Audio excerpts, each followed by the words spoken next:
सजा तो कोर्ट ने दिया और ये पहला दुर्भाग्य होगा बिहार के लोकप्रिय सरकार के लिए कि कोई सिटिंग मुख्यमंत्री को जेल भेजा गया और हम यदि गलत बोलते हैं तो हम पे कार्रवाई कराएंगे।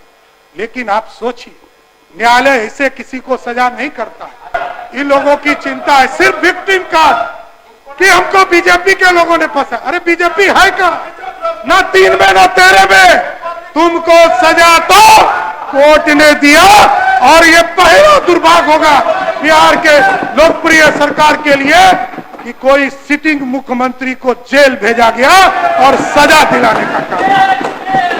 अब विरोधी का काम है अपने मुद्दों को उठाना। आपने उठाया, मेरा काम है जवाब देना। और यदि आप संतुष्ट नहीं है तो न्यायालय जाएंगे, हम पे कार्रवाई करा सकते हैं। हम कहां रोक रहे हैं? हम यदि गलत बोलते हैं तो हम पे कार्रवाई कराएंगे। लेकिन आप सोचिए, न्यायालय ऐसे किसी को सजा नहीं करता है। पंजीकृत तौर पर किसी को अपराधी घोषित किया गया, वो लालू जी का परिवार। इसलिए साथियों,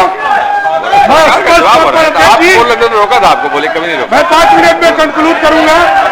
मेरा मानना है बिहार के विकास के लिए चरणबद्ध तरीके से हम लोगों ने बस स्टैंड निर्माण की चिंता किया और यहाँ पर उद्योग मंत्री जी हैं।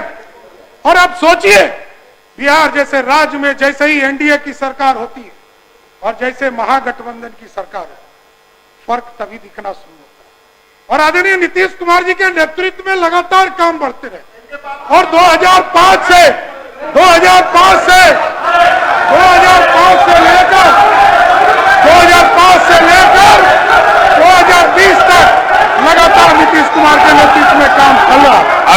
औद्योगिक विकास का काम पूरी तरह ईंधन के ऊपर है, बढ़िया उपयोग को प्रोत्साहन, किसानों की आय को बढ़ाने के लिए प्रसरण को आगे बढ़ाने का काम किया जाए। प्रमुख फार्मास्यूटिकल कंपनियों को एक पूरा एक नीति बनाकर आगे बढ़ाने का काम किया जाए। उद्योग के क्षेत्र में अध्यक्ष जी लगातार सेंटर ऑफ एक्सीलेंस के रूप में एक पूरा जीर्णोद्धार का काम शुरू किया गया। गुड़ के लिए सेंटर ऑफ एक्सीलेंस पूसा में स्थापित करने का काम किया जा रहा। उसी तरह हैदराबाद में, बेंगलोर में, मुंबई में, दिल्ली में, एनसीआर में, गुवाहाटी में, माइग्रेशन में, सूरत में, लुधियाना में, कोयम्बटूर और चेन्नई में migration council of registration centre खोलने का काम किया जा रहा। और हम जानते हैं साथियों, अध्यक्ष महोदय, आप जानिए कि लगातार नीतीश कुमार जी के नेतृत्व में छात्रवृत्ति बढ़ाने का काम किया और जिस तरह पहले आप जानते हैं कि छात्रवृत्ति बहुत कम था, आज अल्पसंख्यक से सहित लेकर सभी, चाहे एससी वर्ग के हो, एसटी वर्ग के लोग हो, ओबीसी वर्ग के लोग हो, उसकी छात्रवृत्ति को बढ़ाने का काम किया जाए। मेडिकल कॉलेज के सेक्टर में आप जैसा कि जानते हैं, मेडिकल कॉलेज का सेक्टर बढ़ाया गया।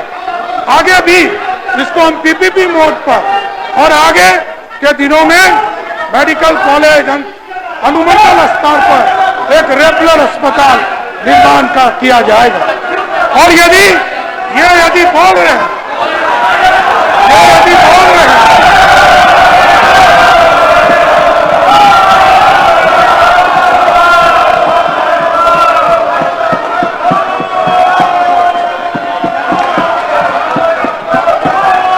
मैंने तो पहले ही कहा था अध्यक्ष जी,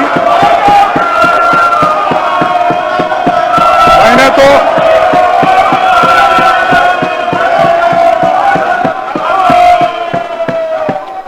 साथ रहिए। मैंने तो पनोरमा ग्रुप, जो सोचता है वो करता है। आपके अपने सपनों का आशियाना। ये लो, मुंह मीठा करो। आज मैंने अपना जॉब छोड़ दिया, अब हम पूर्णिया वापस जाएंगे। जॉब छोड़ दिया है? मतलब ये घर कैसे चलेगा? हम करेंगे क्या? और माँ बाबूजी क्या बोलेंगे? इसलिए मैं एक और मिठाई का डब्बा लाया। अपने बिजनेस के लिए लोन अप्रूव हो गया। अरे लोन अप्रूव हो गया वो तो ठीक है, लेकिन पूर्णिया में हम रहेंगे कहाँ? अपना घर भी तो नहीं है वहाँ। इसलिए तो एक और मिठाई का डब्बा अलग से लाया हूँ। हमने पूर्णिया में घर ले लिया है, पूर्णिया के ई होम्स पैनोरमा में। पूर्णिया में पैनोरमा ग्रुप लेकर आए हैं ई होम्स पैनोरमा। बड़ा घर, आलीशान जिंदगी और अत्याधुनिक सुविधाओं के संग। अरे अरे, अब क्यों मुंह मीठा करवा रही हो? क्योंकि हम घर वापसी जो कर रहे हैं। घर वापसी की खुशी पूर्णिया में ई होम्स पैनोरमा के संग। E homes panorama, luxurious lifestyle redefined.